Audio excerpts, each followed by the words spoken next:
Oke, perkenalkan kami dari kelompok 1. Di sini kami akan bahas tentang teori probabilitas. Untuk itu perkenalkan, nama saya Franco Sumpopoi dengan mata kuliah Statistika dan Probabilitas, Program Studi Informatika, Fakultas Ilmu Komputer, Universitas Kristen Indonesia Maluku. Jadi pada poin yang pertama adalah konsep dasar probabilitas, yang kedua pendekatan dalam probabilitas, yang ketiga sampel dan kejadian, dan yang keempat probabilitas bersyarat.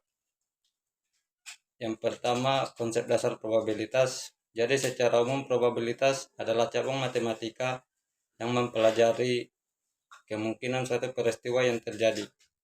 Konsep dasar probabilitas adalah yang pertama, eksperimen acak.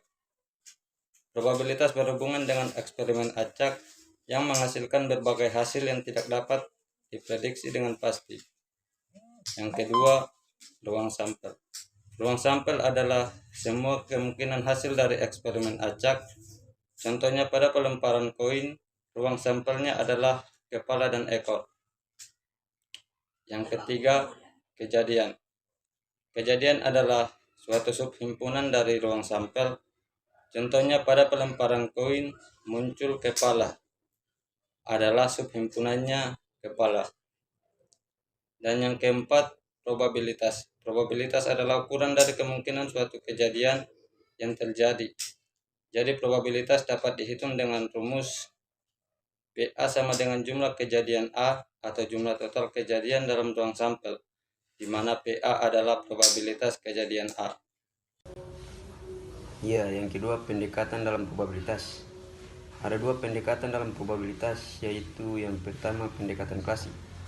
Pendekatan klasik digunakan untuk menghitung probabilitas suatu kejadian dalam eksperimen acak yang memiliki hasil yang sama kemungkinannya.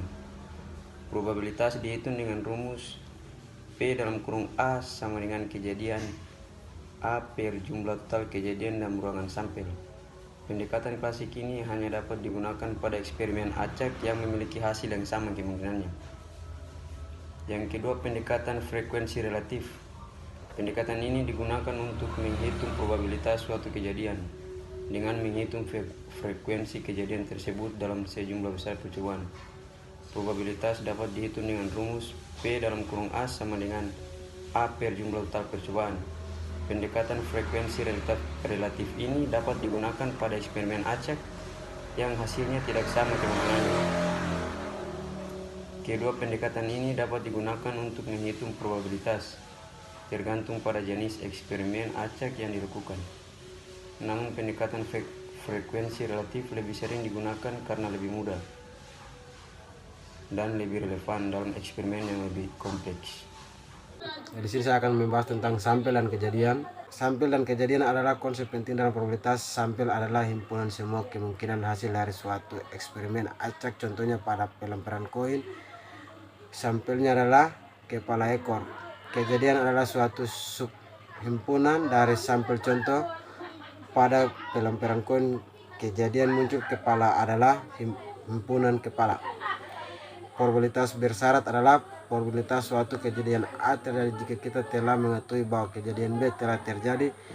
Probabilitas bersyarat dihitung dengan rumus P buka kurung atau B tutup kurung sama dengan P buka kurung A dan B tutup kurung atau P buka kurung B tutup kurung, di mana P A atau B tutup kurung adalah probabilitas bersyarat dari kejadian A. Jika kejadian B telah terjadi, maka A dan B terjadi secara bersama, dan P tutup kurung B adalah probabilitas kejadian B terjadi. Probabilitas bersyarat seringkali digunakan dalam analisis statistik dan machine learning untuk menentukan peluang untuk suatu kejadian terjadi berdasarkan informasi yang telah diketahui sebelumnya.